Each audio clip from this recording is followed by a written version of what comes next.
Welcome back to Base Christian History. We're getting back into our readings of the Odyssey. We're going to be looking again at the Odyssey, the Samuel Butler translation, and today we're going to be doing Book 4.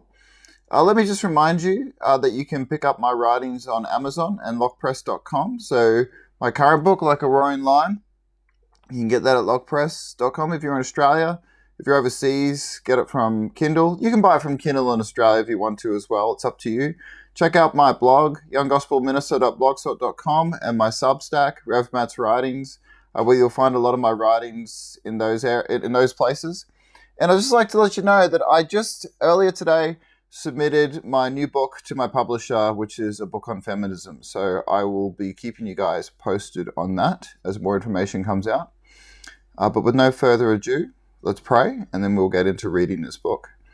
Lord, we thank you for your love. We thank you for your grace. We thank you for the opportunity to just delve into these ancient stories which speak to our pre-Christian past, where we see little images and reflections of your light shining, but we see how much people needed to be saved. But Lord, these captivating stories help teach us something about ourselves and something about the world we live in, and they're just fun to look at as well. So Lord, just be with us as we get into this. In Jesus' name, amen.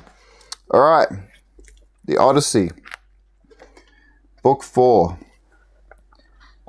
Now when the sun had set and darkness was over the land, they reached the low-lying city of Sparta, where they drove straight to the abode of Menelaus, and found him in his own house, feasting with his many clansmen in honor of the wedding of his son, and also of his daughter, whom he was marrying to the son of that valiant warrior Achilles. He had given his consent and promised her to him while he was still at Troy, and now the gods were bringing the marriage about. So he was sending her with chariots and horses to the city of the Myrmidons, over whom Achilles' son was reigning. For his only son, he had found a bride from Sparta, the daughter of Elector. This son, Megapenthes, was born to him of a bondwoman, for heaven vouchsafed Helen no more children after she had borne Hermione, who was as fair as golden Aphrodite herself. So the neighbors and kinsmen of Menelaus were feasting and making merry in his house.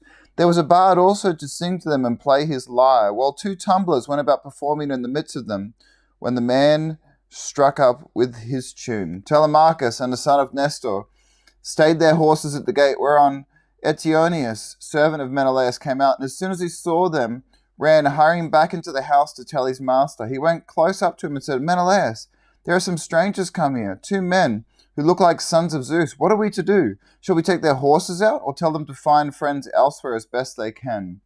Menelaus was very angry and said, "Eteonius, son of Boethius, you never used to be a fool, but now you talk like a simpleton.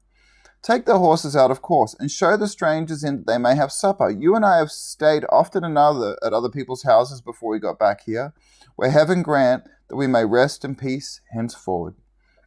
So Eteonius bustled back and made the other servants come with him. They took their sweating steeds from under the yoke, made them fast to the mangers, and gave them a feed of oats and barley mixed. Then they leaned the chariot against the end wall of the courtyard, and led the way into the house. Telemarchus and Pistratus were astonished when they saw it, for its splendor was as that of the sun and moon. Then when they admired everything to their heart's content, they went into the bathroom and washed themselves. When the servants had washed them and anointed them with oil, they brought them woolen cloaks and shirts, and the two took their seats by the side of Menelaus.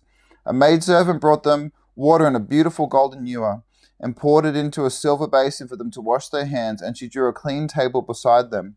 An upper servant brought them bread and offered them many good things of what there was in the house, while the carver fetched them plates of all manner of meats and set cups of gold by their side.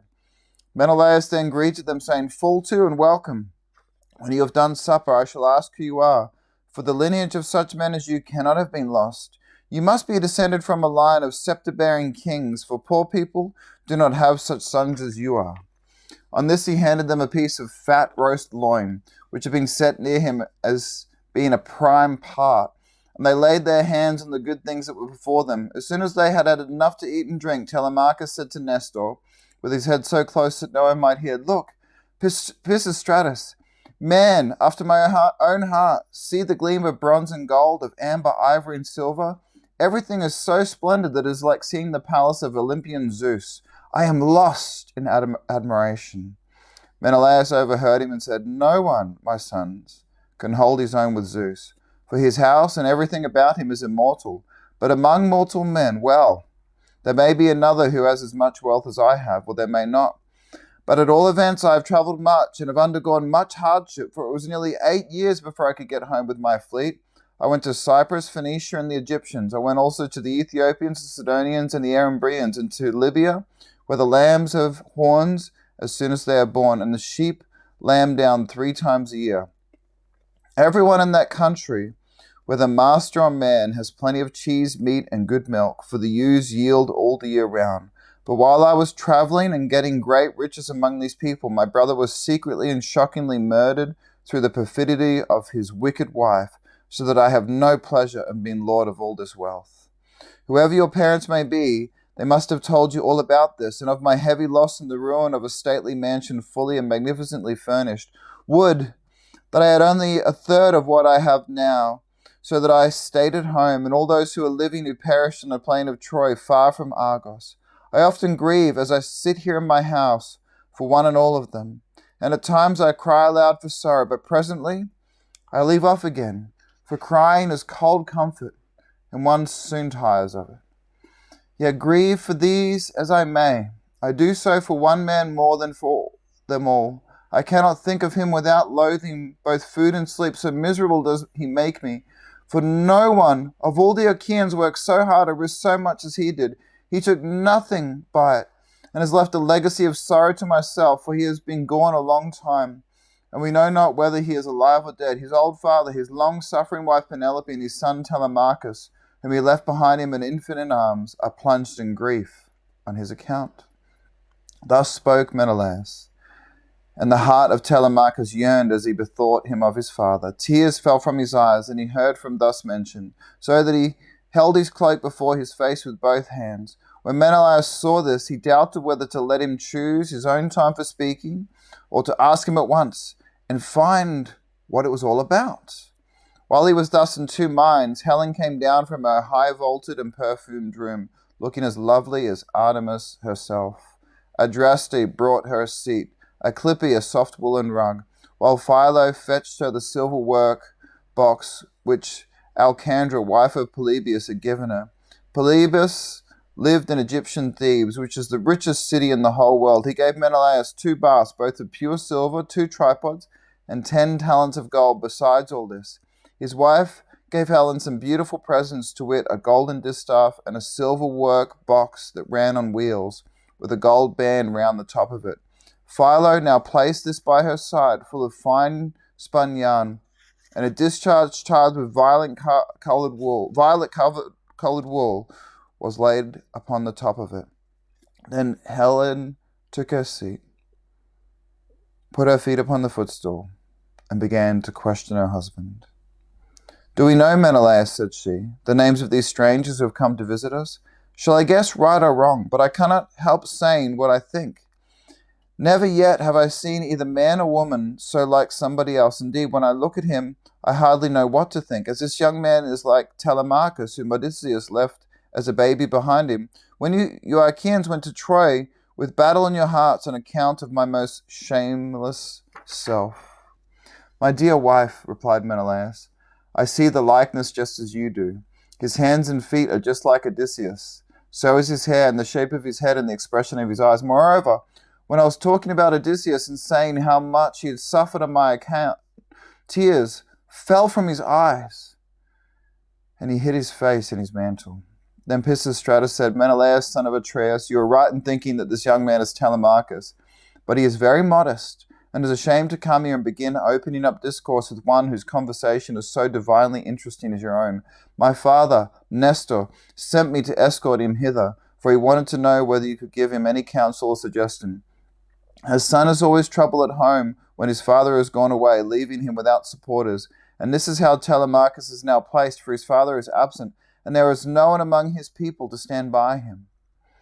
"Bless my heart," replied Menelaus, "that I am receiving a visit from the son of a very dear friend, who suffered much hardship for my sake. I'd always hoped to entertain him with most marked distinction when heaven had granted us safe return from beyond the seas. I should have founded a city for him in Argos and built him a house. I should have made him leave Ithaca with his goods, his son, and all his people, and should have sacked for them some of the neighboring cities that are subject to me. We should thus have seen one another continually, and nothing but death could have interrupted so close and happy an intercourse. I suppose, however, that heaven begrudged us such great good fortune, for as it prevented the poor fellow from ever getting home at all. Thus did he speak, and his words set them all a-weeping. Helen wept, Telemarchus wept, and so did Menelaus. Nor could Pisistratus keep his eyes from filling, when he remembered his dear brother Antiochus, whom the son of bright dawn had killed. Thereon he said to Menelaus, Sir, my father Nestor, whom used to talk about you at home, told me you are a person of rare and excellent understanding. If then it be possible, do as I would urge you. I am not fond of crying while I am getting my supper. Morning will come in due course, and in the forenoon I care not how much I cry for those that are dead and gone. This is all we can do for the poor things. We can only shave our heads for them and wring the tears from our cheeks. I had a brother who died at Troy. He was by no means the worst man there. You are sure to have known him. His name was Antiochus. I never set eyes upon him myself, but they say that he was singularly fleet of foot and in fight valiant. Your discretion, my friend, answered Menelaus, is beyond your years. It is plain you take after your father. One can soon see when a man is son to one whom heaven has blessed, both regards wife and offspring, and it has blessed Nestor from first to last all his days, giving him a green old age in his own house, with sons about him who are both well disposed and valiant. We will put an end, therefore, to all this weeping, and attend to our supper again. Let water be poured over our hands. Telemarchus and I can talk with one another fully in the morning. On this, Asphalion, one of the servants, poured water over their hands, and they laid their hands on the good things that were before them. Then Zeus's daughter Helen bethought her of another matter. She drugged the wine with an herb that banishes all care, sorrow, and ill humour. Whoever drinks wine thus drugged cannot shed a single tear all the rest of the day, not even though his father and mother, both of them, drop down dead, or he sees a brother or son hewn in pieces before his eyes. This drug of such sovereign power and virtue had been given to Helen by Polydama, wife of Thon, a woman of Egypt, where there grow all sorts of herbs, some good to put into the mixing bowl and others poisonous. Moreover, everyone in the whole country is a skilled physician, for they are of the race of Heion. When Helen had put this drug in the bowl and had told the servants to serve the wine around, she said, Menelaus, son of Atreus, and you, my good friend, son of honorable men, which is as Zeus wills, for he is the giver both of good and evil, and can do what he chooses. Feast here as you will, and listen while I tell you a tale in season. I cannot indeed name every single one of the exploits of Odysseus, but I can say what he did when he was before Troy, and you Achaeans were all in all sorts of difficulties. He covered himself with wounds and bruises, dressed himself all in rags, and entered the enemy's city looking like a menial or beggar, and quite different from what he did when he was among his own people. In his disguise, he entered the city of Troy, and no one said anything to him. I alone recognized him and began to question him, but he was too cunning for me. When, however, I had washed and anointed him and had given him clothes, and after I had sworn a solemn oath not to betray him to the Trojans till he had got safely back to his own camp and to the ships, he told me all that the Achaeans meant to do. He killed many Trojans and got much information before he reached the Argive camp, for all which things the Trojan women made lamentation. But for my part, I was glad, for my heart was beginning to yearn after my home, and I was unhappy about the wrong that Aphrodite had done me in taking me over there, away from my country, my little girl, and my lawful wedded husband, who was indeed by no means deficient either in person or understanding. Then Menelaus said, All that you have been saying, my dear wife, is true. I have travelled much, and have much to do with heroes, but I have never seen such another man as Odysseus. What endurance too, and what courage he displayed within the wooden horse, wherein all the bravest of the Argives are lying in wait to bring death and destruction upon the Trojans. At that moment you came to us. Some god who wished well to the Trojans must have set you onto it, and you had Deiphobus with you. 3 times did you go all around our hiding place and pat it, You called our chiefs each by his own name and mimicked all our wives. Diomed, Odysseus, and I from our seats inside heard what a noise you made. Diomed and I could not make up our minds whether to spring out then and there or to answer you from the inside, but Odysseus held us all in check. So he sat quite still, all except Anticlus, who was beginning to answer you, when Odysseus clapped his two brawny hands over his mouth and kept him there. It was this that saved us all, for he muzzled Anticlus till Athene took you away again. How sad, exclaimed Telemarchus, that all this was of no avail to save him, nor yet his own iron courage. But now, sir, be pleased to send us all to bed, that we may lie down and enjoy the blessed boon of sleep. On this Helen told the maidservants to set beds in the room that was in the gatehouse, and to make them with good red rugs, and spread coverlets on the top of them with woolen cloaks for the guests to wear. So the maids went out, carrying a torch, and made the beds, to which a manservant presently conducted the strangers. Thus, then, did Telemarchus and Pisistratus sleep there in the forecourt, while the son of Atreus lay in an inner room, with lovely Helen by his side. When the child of morning, rosy-fingered Dawn, appeared, Menelaus rose and dressed himself. He bound his sandals onto his comely feet, girded his sword about his shoulders, and left his room looking like an immortal god. And taking a seat near Telemarchus, he said, "And what, Telemarchus, has led you to take this long sea voyage to Sparta? Are you on public or private business? Tell me all about it." "I have come, sir," replied Telemarchus, "to see if you can tell me anything about my father. I am being eaten out of house and home. My fair estate is being wasted, and my house is full of miscreants, who keep killing great numbers of my sheep and oxen on the pretense of paying their addresses to my mother. Therefore, I am suppliant at your knees if you haply may tell me about my father's melancholy end, whether you saw it with your own eyes or heard it from another traveller, for he was a man born to travel. Do not soften things out of pity for myself, but tell me in all plainness exactly what you saw. If my brave father Odysseus ever did you loyal service, either by word or deed, when your Achaeans were harassed by the Trojans, bear it in mind now as in my favour, and tell me truly all." Menelaus, on hearing this, was very much shocked. "So," he exclaimed, "these cowards would usurp a brave man's bed? A hind might as well lay her newborn young in the lair of a lion, and then go off to feed in the forest or in some grassy dell. The lion, when he comes back to his lair, will make short work with the pair of them, and so will Odysseus with these suitors. By Father Zeus, Athene, and Apollo, if Odysseus is still the man that he was when he wrestled with Philomeleides in Lesbos, and threw him so heavily that all the Athenians cheered him, if he is still such, and were to come near these suitors, they would have a short shrift and a sorry wedding. As regards your questions, however, I will not prevaricate or deceive you, but will tell you without concealment all that the old man of the sea told me. I was trying to come on here, but the gods detained me in Egypt, for my hecatombs had not given them full satisfaction, and the gods are very strict about having their dues. Now, off Egypt, about as far as a ship can sail in a day, with a good stiff breeze behind her, there is an island called Pharos. It had a good harbour from which vessels can get out into the open sea when they have taken in water. And here the gods becalmed me 20 days without so much as a breath of fair wind to help me forward. We should have run clean of our provisions, and my men would have starved if a goddess had not taken pity upon me and saved me in the person of Eidothea, daughter of Proteus, the old man of the sea, for she had taken a great fancy to me.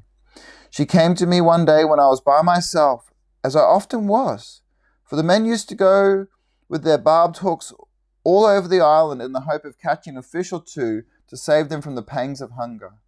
"Stranger," said she, "it seems to me that you are like starving in this way. At any rate, it does not greatly trouble you, for you stick here day after day without even trying to get away, though your men are dying by inches. Let me tell you," said I, "whichever of the goddesses you may happen to be, that I am not staying here of my own accord, but must have offended the gods that live in heaven. Tell me, therefore, for the gods know everything, which of the immortals it is that is hindering me in this way, and tell me also how I may sail the sea so as to reach my home." "Stranger," replied she, "I will make it all quite clear to you. There is an older mortal who lives under the sea hereabouts, whose name is Proteus. He is an Egyptian, and people say he is my father. He is Poseidon's head man and knows every inch of ground all over the bottom of the sea. If you can snare him and hold him tight, he will tell you about your voyage, what courses you are to take, and how you are to sail to the sea so as to reach your home. He will also tell you, if you will, all that has been going on at your house, both good and bad, while you have been gone away on your long and dangerous journey. Can you show me, said I, some stratagem by means of which I may catch this old god without his suspecting it and finding me out? For a god is not easily caught, not by a mortal man. Strangers, said she, I will make it all quite clear to you. About the time when the sun shall have reached mid-heaven, the old man of the sea comes up from under the waves, heralded by the west wind that furs the water over his head. As soon as he has come up, he lies down and goes to sleep in a great sea cave where the seals, Halcydians, chickens as they call them, come up also from the grey sea and go to sleep in shoals all around him. And a very strong and fish-like smell do they bring with them. Early morning, tomorrow, I will take you to this place and will lay you in ambush. Pick out, therefore, the 3 best men you have in your fleet, and I'll tell you all the tricks that the old man will play you. First, he will look over all his seals and count them. Then, when he has seen them and tallied them on his 5 fingers, he will go to sleep among them and a shepherd among his sheep. The moment you see that he is asleep, seize him, put forth all your strength and hold him fast, for he will do this to his very utmost to get away from you. He will turn himself into every kind of creature that goes upon the earth and will become also both fire and water. But you must hold him fast and grip him tighter and tighter till he begins to talk to you and comes back to what he was when you saw him go to sleep. Then you may slacken your hold and let him go, and you can ask him which of the gods it is that is angry with you, and what you must do to reach your home over the seas. Having so said, she dived under the waves, whereon I turned back to the place where my ships were ranged upon the shore, and my heart was clouded with care as I went along. When I reached my ship, we got supper ready, for night was falling, and camped down upon the beach. When the child of morning, rosy-fingered dawn, appeared, I took the 3 men on whose prowess of all kinds I could most rely, and went along the seaside, praying heartily to heaven. Meanwhile, the goddess fetched me up 4 sealskins from the bottom of the sea, all of them just skinned, for she meant playing a trick upon her father. Then she dug 4 pits for us to lie in, and sat down to wait till we could come up. When we were close to her, she made us lie down in the pits one after the other, and threw a sealskin over each of us. Our ambuscade would have been intolerable, for the stench of the fishy seals was most distressing. Who would go to bed with a sea monster if he could help it? But here too the goddess helped us, and thought of something that gave us great relief, for she put some ambrosia under each man's nostrils, which was so fragrant that it killed the smell of the seals. We waited the whole morning and made the best of it, watching the seals come up in hundreds to bask upon the seashore, till at noon the old man of the sea came up too. And when he had found his fat seals, he went over to them and counted them. We were among the first he counted, and he never suspected any guile, but laid himself down to sleep as soon as he had done counting. Then we rushed upon him with a shout and seized him, on which he began at once with his old tricks and changed himself into a lion with a great mane. Then all of a sudden he became a dragon, a leopard, a wild boar. The next moment he was running water, and then again directly he was a tree. But we stuck to him and never lost hold, till at last the cunning old creature became distressed and said, which of the gods was it, son of Atreus, that hatched this plot with you for snaring me and seizing me against my will? What do you want? You know that yourself, old man, I answered. You will gain nothing by trying to put me off. It is because I have been kept so long on this island and see no sign I may be able to get away. I am losing all heart. Tell me then, for you gods know everything, which of the immortals it is that is hindering me, and tell me also how I may sail the sea so as to reach my home.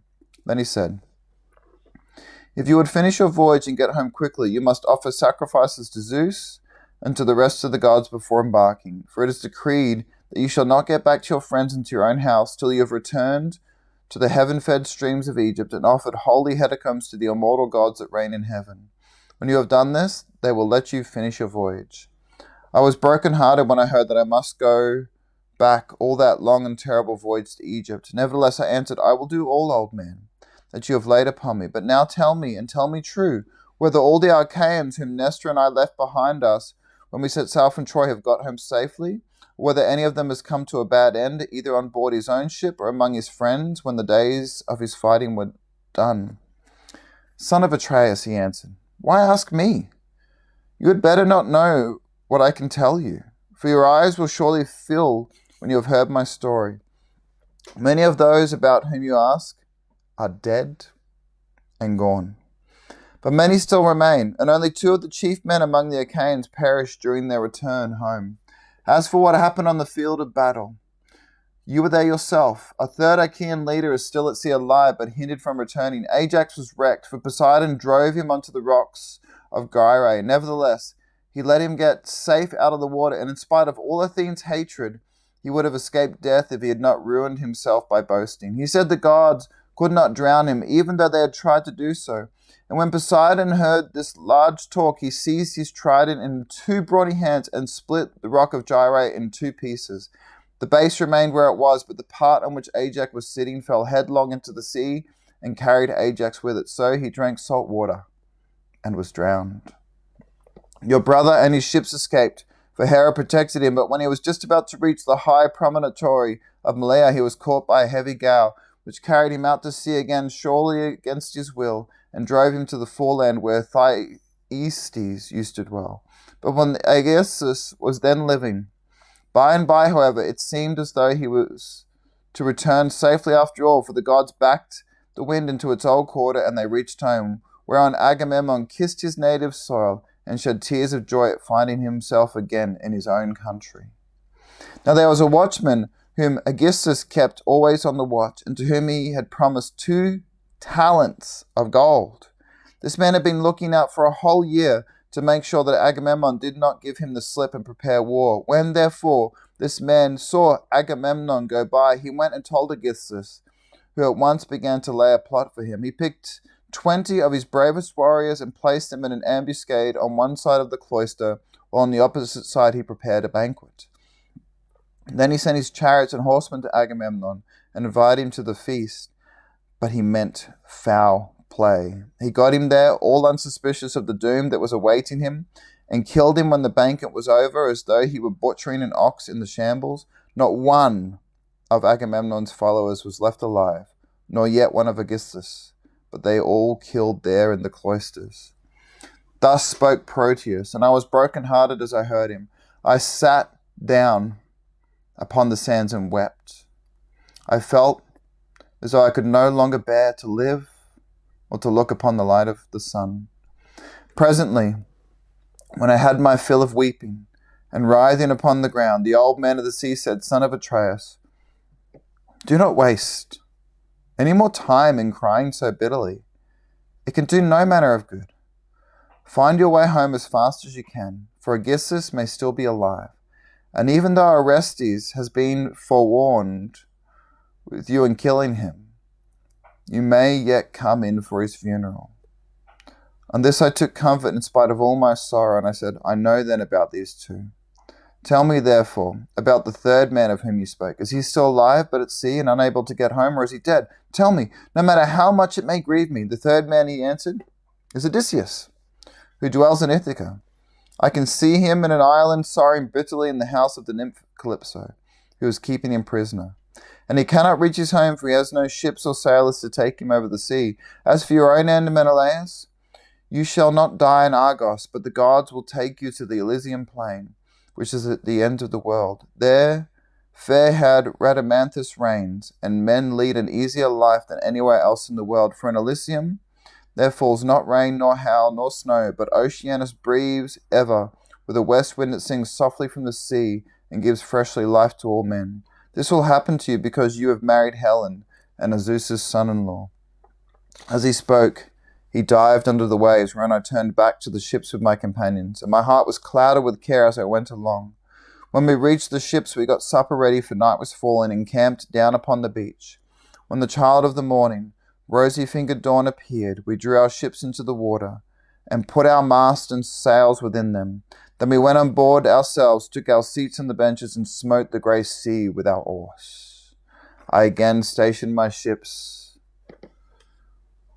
on the heaven-fed stream of Egypt, and offered hecatombs that were full of and sufficient. When I had thus appeased heaven's anger, I raised a barrow to the memory of Agamemnon, that his name might live forever, after which I had quick passage home, for the gods sent me a fair wind. And now for yourself, stay here some 10 or 12 days longer, and I'll then speed you on your way. I'll make you a noble present of a chariot and 3 horses. I'll give you a beautiful chalice, that so long as you live, you may think of me whenever you make a drink offering to the immortal gods. Son of Atreus, replied Telemachus, do not press me to stay longer. I should be contented to remain with you for another 12 months. I find your conversation so delightful that I should never once wish myself at home with my parents, but my crew, whom I have left at Pylos, are already impatient, and you are detaining me from them. As for any present you may be disposed to make me, I had rather that it should be a piece of plate. I will take no horses back with me to Ithaca, but will leave them to adorn your own stables, for you have much flat ground in your kingdom, where lotus thrives, and also meadow sweet and wheat and barley, and oats with their wheat and spreading ears. Whereas in Ithaca we have neither open fields nor racecourses, and the country is more fit for goats than horses, and I like it the better for that. None of our islands have much level ground suitable for horses, and Ithaca least of all. Menelaus smiled and took Telemachus' hand with his own. What you say, said he, shows that you come of good family. I both can and will make this exchange for you, by giving you the finest and most precious piece of plate in all my house. It is a mixing bowl of Hephaestus' own hand, of pure silver except the rim, which is inlaid with gold. Phaedemus, king of the Sidonians, gave it to me in the course of a visit which I paid him when I returned hither on my homeward journey. I will make you a present of it. Thus did they converse, while guests kept coming to the king's house. They brought sheep and wine, while their wives had put up bread for them to take with them. So they were busy cooking their dinners in the courts. Meanwhile, in Ithaca, the suitors were throwing discs or aiming with spears at a mark on the level ground in the front of Odysseus' home, and were behaving with all their old insolence. Menelaus and Eurymachus, who were their ringleaders, and much the foremost among them, were all sitting together when Nomion, son of Phronius, came up and said to Menelaus, have we any idea, Menelaus, on what day Telemachus returns from Pylos? He has a ship of mine, and I want it to cross over to Elis. I have 12 broodmares there with yearling mule foals by their side, not yet broken in, and I want to bring one of them over here and break him. They were astounded when they heard this, for they had made sure that Telemachus had not gone to the city of Menelaus. They thought he was only away somewhere on the farms, and was with the sheep or with the swineherd. So Menelaus said, where did he go? Tell me truly, and what young man did he take with him? Were they freemen or his own bondsmen? For he might manage that too. Tell me also, did you let him have the ship of your own free will because he asked you, or did he take it without your leave? I lent it to him, answered Noman. What else could I do when a man of his position said he was in difficulty and asked me to oblige him? I could not possibly refuse. As for those who went away with him, they were the best young men we have, and I saw Mentor go on board as captain, or some god who was exactly like him. I cannot understand it. For I saw Mentor here myself yesterday morning, and yet there he was, setting out for Pylos. Noman then went back to his father's house, but Antinous and Eurymachus were very angry. They told the others to leave off playing and come and sit down along with themselves. When they came, Antinous, son of Eurypithes, spoke in anger. His heart was black with rage, and his eyes flashed fire as he said, good heavens, this voyage of Telemachus is a serious matter. We had made sure that it would come to nothing, but the young fellow has got away in spite of us, and with a picked crew too. He'll be giving us trouble presently. May Zeus take him before he is full grown. Find me a ship, therefore, with a crew of 20 men, and I will lie in wait for him in the straits between Ithaca and Samne. He will then rue the day he set out to try and get news of his father. Thus did he speak, and the others applauded his saying. And then they all went them inside the buildings. It was not long ere Penelope came to know what the suitors were plotting, for a manservant, Medon, overheard them from outside the outer court as they were laying their schemes within, and went to tell his mistress. As he crossed the threshold of a room, Penelope said, "Medon, what have the suitors sent here for? Is it to tell the maids to leave their master's business and cook dinner for them? I wish they may neither woo nor dine henceforward, neither here nor anywhere else. But let this be the very last time, for the waste you all make of my own son's estate. Did not your fathers tell you when you were children how good Odysseus had been to them, never doing anything high-handed, nor speaking harshly to anybody? Kings may say things sometimes, and they may take a fancy to one man and dislike another, but Odysseus never did an unjust thing by anybody, which shows what bad hearts you have, and that there is no such thing as gratitude left in the world." Then Medon said, "I wish, madam, that this were all, but they are plotting something much more dreadful now. May heaven frustrate their design. They are going to try and murder Telemarchus as he is coming home from Pylos in Sparta, where he has been to get news of his father." Then Penelope's heart sank within her, and for a long time she was speechless. Her eyes filled with tears, and she could find no utterance. At last, however, she said, "Why did my son leave me? What business had he go sailing off in ships that make long voyages over the ocean like seahorses? Does he want to die without leaving anyone behind him to keep up his name?" "I do not know," answered Medon, "whether some god sent him onto it, or whether he went on his own impulse to see if he could find out if his father was dead or alive and on his way home." Then he went downstairs again, leaving Penelope in agony of grief. There were plenty of seats in the house, but she had no heart for sitting on any one of them. She could only fling herself on the floor of her own room and cry, whereon all the maids in the house, both old and young, gathered around her and began to cry too, till at last, in transport of sorrow, she exclaimed, "My dears, heaven has been pleased to try me with more affliction than any other woman of my age and country. First, I lost my brave and lion-hearted husband, who had every good quality under heaven, and whose name was great over all Hellas and Middle Argos. And now my darling son is at the mercy of the winds and waves, without my having heard one word about his leaving home. You hussies, there was not one of you would so much as think of giving me a call out of my bed, though you of all of you very well knew when he was starting. If I had known he meant taking this voyage, he would have had to give it up, no matter how much he was bent upon it, or leave me a corpse behind him, one or another. Now, however, go some of you and call old Dolius, who was given me by my father on my marriage, who is my gardener. Bid him go at once and tell everything to Laertes, who may be able to go and hit on some plan for enlisting public sympathy on our side, as against those who are trying to exterminate his own race and that of Odysseus."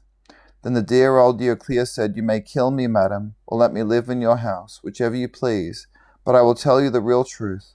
I knew all about it, and gave him everything he wanted in the way of bread and wine, but he made me to take a solemn oath that I would not tell you anything for some 10 or 12 days, unless you asked or happened to hear of his having gone, for he did not want you to spoil your beauty by crying.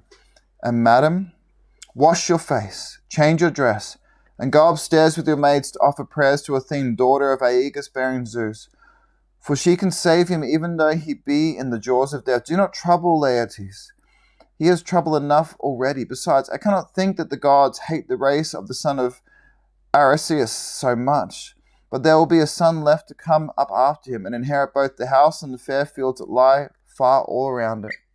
With these words she made her mistress leave off crying, and dried the tears from her eyes. Penelope washed her face, changed her dress, and went upstairs with her maids. She then put some bruised barley into a basket and began praying to Athene. "Hear me," she cried, "daughter of the Aegus-bearing Zeus, unwearable.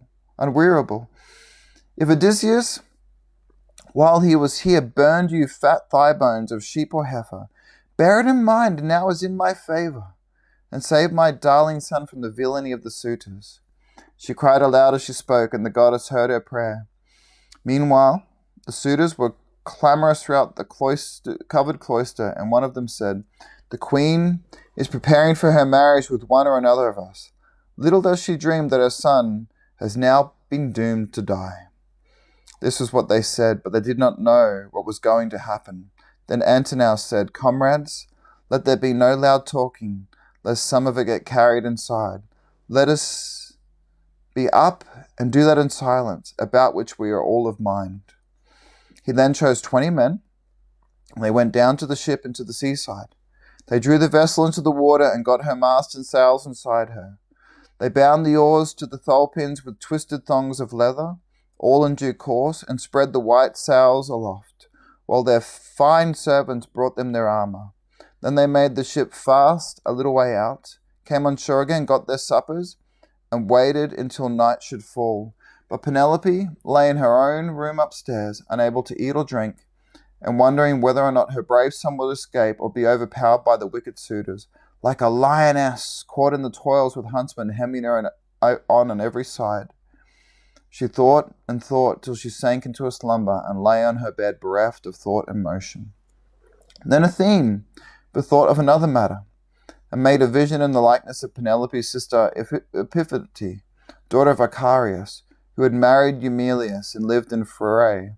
She told the vision to the house of Odysseus, and to make Penelope leave off crying. So it came to her room by the hole through which the thong went for pulling the door to, and covered over her head, saying, "You are asleep, Penelope. The gods who live at ease will not suffer you to weep and be so sad. Your son has done them no wrong, so he will yet come back to you." Penelope, who was sleeping sweetly at the gates of dreamland, answered, "Sister, why have you come here?